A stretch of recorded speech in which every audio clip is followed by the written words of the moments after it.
भाइयों बहनों, रोजगार आपको आपके प्रदेश में मिलना चाहिए कि नहीं मिलना चाहिए। दोस्तों, मोदी जी आपको जॉब दें या ना दें, बट मैं डेली आपको गवर्नमेंट और प्राइवेट जॉब अपडेट देते रहता हूँ। पर वीडियो में आगे बढ़ने से पहले चैनल को सब्सक्राइब करना ज़रूरी है। तो नमस्कार दोस्तों, कैसे हैं आप लोग? आशा करता हूँ कि आप लोग बढ़िया होंगे और सब कुछ एकदम बढ़िया चल रहा होगा। दोस्तों, ओरिएंटल इंश्योरेंस कंपनी लिमिटेड यानी कि OICL असिस्टेंट मेंस एग्ज़ाम अब बिल्कुल आपके सर के ऊपर है। ठीक है, प्रीलिम्स क्लियर करना एक बड़ी अचीवमेंट है, लेकिन असली गेम अब शुरू होता है, जो कि है मेंस एग्ज़ाम।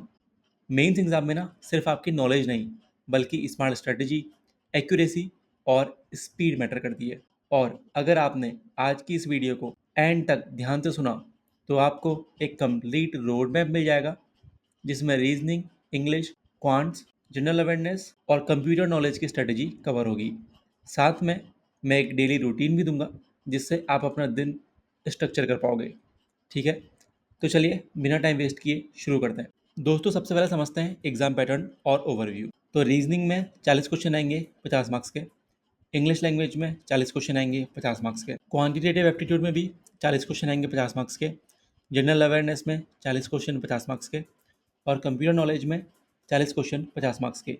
टोटल आपके हो गए 200 क्वेश्चन, 250 मार्क्स, और सिर्फ आपको 120 मिनट का टाइम यहाँ पे मिलेगा। ठीक है, अब इसमें सबसे बड़ा चैलेंज है टाइम मैनेजमेंट। आपको हर सेक्शन में एटलीस्ट क्वालिफाइंग स्कोर लाना होगा और ओवरऑल कट ऑफ क्लियर करनी होगी, यानी हर सेक्शन को इक्वल इंपॉर्टेंस देना पड़ेगा। ठीक है, देखो स्ट्रैटेजी ना अब सिंपल है।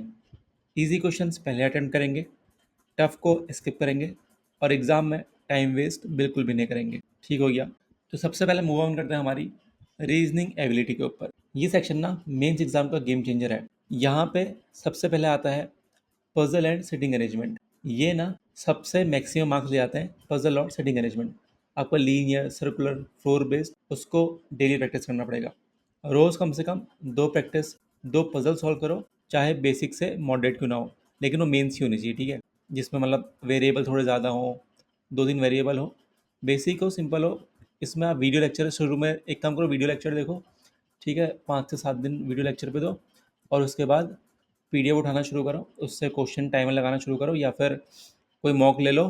ठीक है, उससे शुरू करो। दूसरा है दोस्तों, practice syllogism, inequality and blood relation. ये आप सिंपल वाली नहीं होगी, ये यहाँ पे होगी कोडिंग वाली। ठीक है, ये सब कुछ कोडेड होगा, आपको कोड को ब्रेक करना पड़ेगा, तब जाके ये चीज़ें होंगी। ठीक है, सिलोजिज्म में रिवर्स सिलोजिज्म होगा, तो अब पैटर्न पूरा चेंज है, तो इस पे भी वीडियो लेक्चर देखो। ठीक है, कुछ दिन वीडियो लेक्चर भी ऐसा नहीं है कि आपने सिर्फ देख रहे हो। शुरू में खुद से सॉल्व करने की कोशिश करो, नहीं बनता है, देखो कि आपने क्या गलती करी और जो टीचर है आपका वो कैसे कौन सी स्ट्रेटजी लगा रहा है वहाँ पर। ठीक है, बात करें दोस्तों इनपुट आउटपुट की, तो ना ये थोड़ा ट्रिकी होता है, लेकिन प्रैक्टिस करोगे तो ईजी लगने लगेगा। इसमें भी वही है, शुरू में आप वीडियो लेक्चर पे फोकस करो। ठीक है, और ये जो छोटे छोटे टॉपिक्स है ना, जैसे कि ब्लड रिलेशन हो गया, डायरेक्शन टेस्ट हो गया, कोडिंग डिकोडिंग हो गया, ये टॉपिक्स आपको जल्दी मार्क्स दिलाते हैं, तो इनको तो स्किप नहीं कर सकते।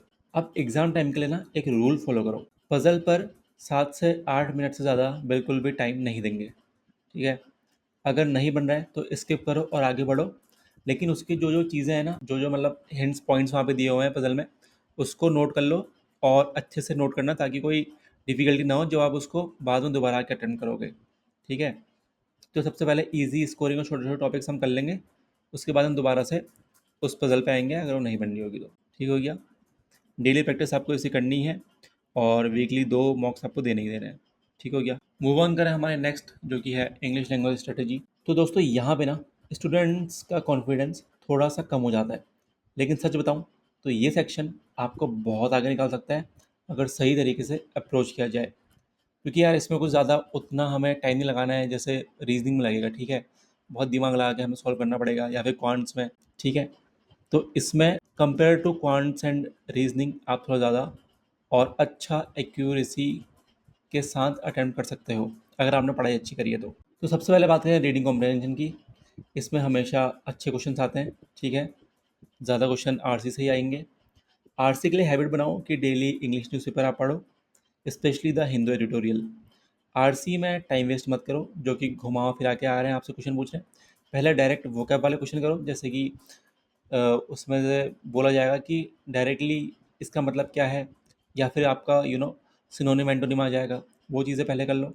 और फैक्ट बेस्ड क्वेश्चंस बाद में अटेम्प्ट करो, जिसमें 4 ऑप्शन आते हैं कि बताओ ये ट्रू था या ये फॉल्स था, ठीक है।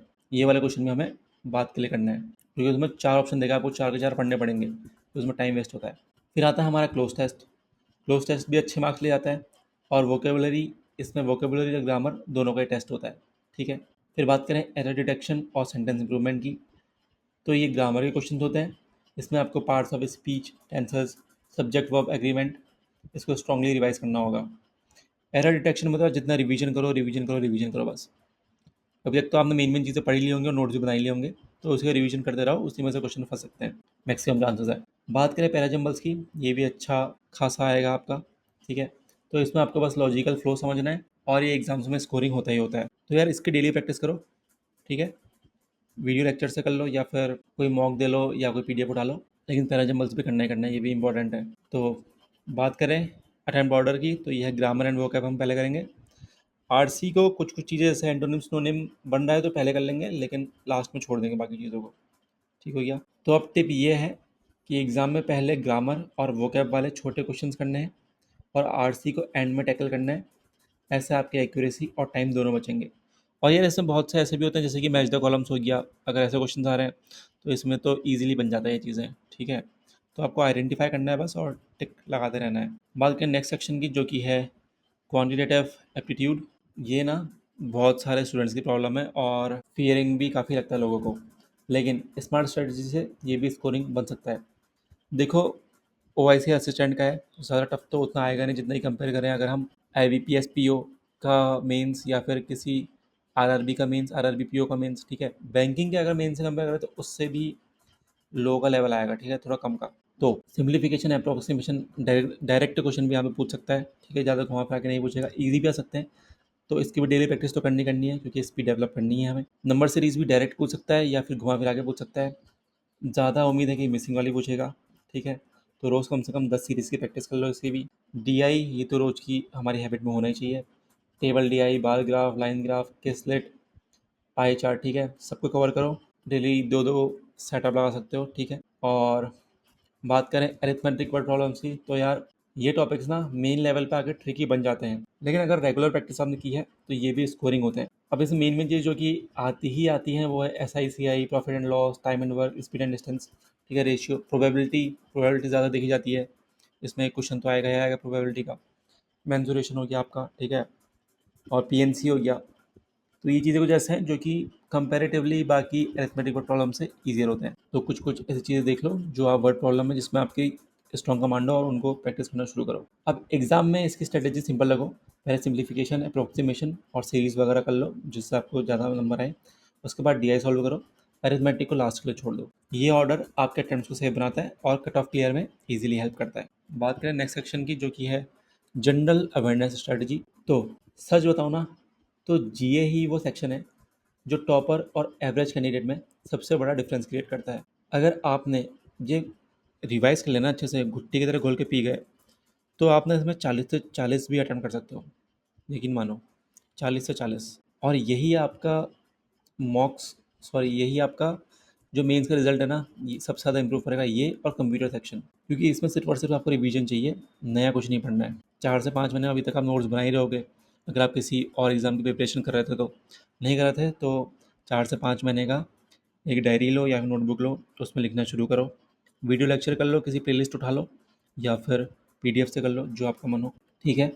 तो आपको यहाँ पे करंट अफेयर्स में लास्ट 4 से 5 महीने के करंट अफेयर्स गो थ्रू करने पड़ेंगे। फोकस करो banking and insurance industry news, RBI और आईआरडीए अपडेट्स, गवर्नमेंट स्कीम और अपॉइंटमेंट्स, ठीक है। स्टैटिक जीके भी ज़्यादा तो नहीं, थोड़ा थोड़ा पढ़ लो, जैसे कि हेडक्वार्टर, सीईओज, टैगलाइंस और स्कीम्स, हल्की फुल्की, ज़्यादा इसमें फोकस मत करना उतना। फाइनेंशियल अवेयरनेस देख लो, बजट से तो क्वेश्चन बनेगा ही बनेगा, ठीक है। इकोनॉमिक सर्वे देख लो, मॉनेटरी पॉलिसी वगैरह देख लो, इन्फ्लेशन डेटा देख लो, ठीक है, इन सब पे फोकस रखो। और थोड़ा बहुत इंश्योरेंस से, ज़्यादा नहीं बट थोड़ा बहुत।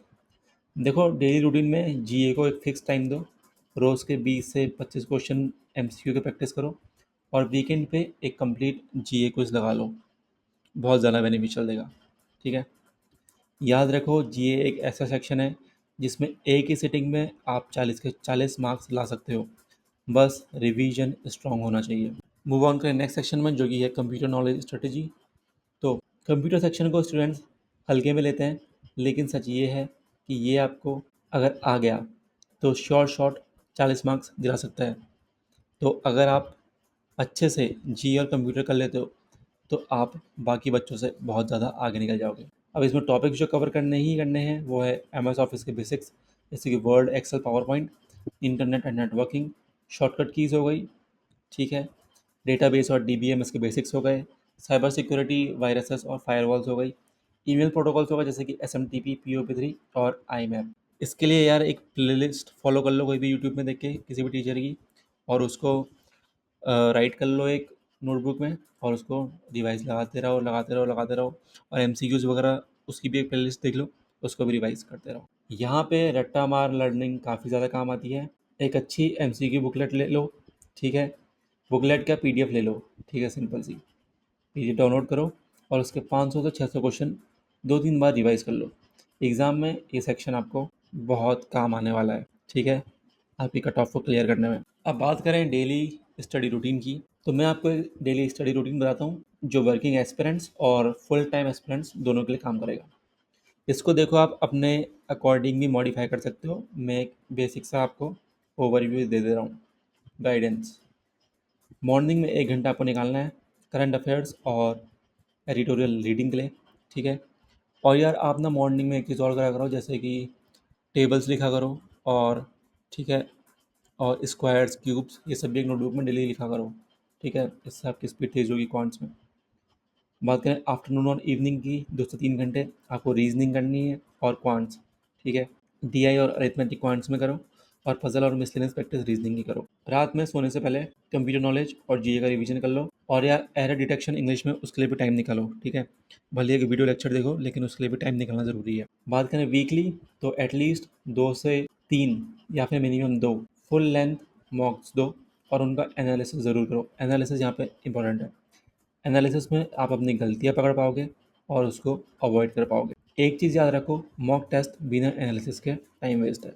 आपको पता ही नहीं चलेगा कि आप इम्प्रूव कर रहे हो और मिस्टेक्स कहाँ हो रही है अगर आप एनालिसिस नहीं करोगे। ठीक हो गया। देखो अभी तक कुछ चीज़ें हैं जो आपको पूछनी है या कुछ चीज़ों में कन्फ्यूजन है तो वीडियो को पॉज करो और कमेंट्स में लिख दो, मैं जवाब ज़रूर दूंगा। तो दोस्तों बात करें मोटिवेशन एंड क्लोजिंग की। दोस्तों OICL असिस्टेंट मीन्स एक अचीवेबल टारगेट है। इसमें कट ऑफ बहुत हाई नहीं जाता, लेकिन जो बच्चे कंसिस्टेंट होते हैं वही सिलेक्ट होते हैं। याद रखो, ये एग्ज़ाम आपका करियर सिक्योर कर सकता है, और एक इंश्योरेंस सेक्टर की जॉब आपको स्टेबिलिटी और रिस्पेक्ट दोनों देगी। तो अभी डिस्ट्रैक्शन छोड़ो, एक फिक्स टाइम टेबल बनाओ और लग जाओ प्रिपरेशन में। बिलीव मी, अगर आपने अभी मेहनत कर ली तो सिलेक्शन पक्का है। अगर आपको ये वीडियो हेल्पफुल लगा हो तो लाइक करके सपोर्ट दिखाओ, अपने दोस्तों के साथ शेयर करो, और चैनल को सब्सक्राइब करना तो मत ही भूलना। मैं मिलता हूँ अगली वीडियो में, तब तक के लिए all the best, keep practising, और अपने ड्रीम जॉब के लिए एक कदम और करीब आज से ही बढ़ाओ। धन्यवाद।